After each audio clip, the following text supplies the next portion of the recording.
The Battle of Decatur was a demonstration conducted from October 26 to October 29, 1864, as part of the Franklin-Nashville Campaign of the American Civil War. Union forces of 3,500 men under Brig. Gen. Robert S. Granger prevented the 39,000 men of the Confederate Army of Tennessee under Gen. John B. Hood from crossing the Tennessee River at Decatur, Alabama. Background: John Bell Hood was marching through northern Alabama on his way to an invasion of Union-held Tennessee. His army had departed northwest from the vicinity of Atlanta, Georgia, in late September 1864, hoping their destruction of Union supply lines would lure Maj. Gen. William T. Sherman's Union Army into battle. Sherman pursued Hood as far as Galesville, Alabama, but decided to return his army to Atlanta and instead conduct a march to the sea through Georgia. He gave responsibility for the defense of Tennessee to Maj.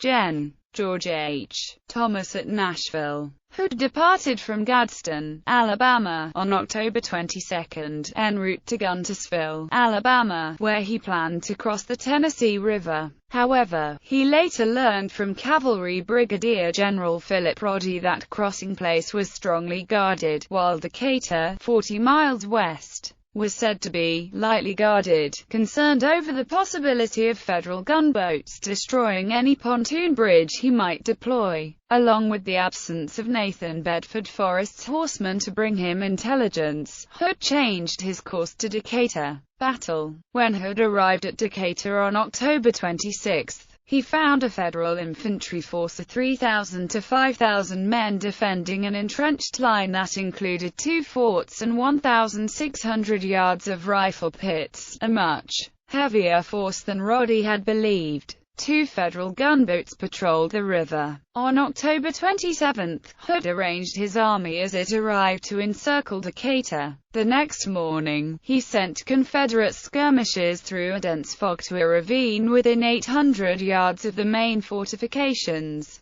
At about noon, a Federal regiment drove the skirmishers out of the ravine, capturing 125 men. With the soldiers hungry and supplies scarce, Hood knew he could not afford the casualties from a full-scale assault and decided to cross the Tennessee River elsewhere. He marched further the western cross near Tuscumbia, Alabama, where Muscle Shoals prevented interference by the Federal gunboats.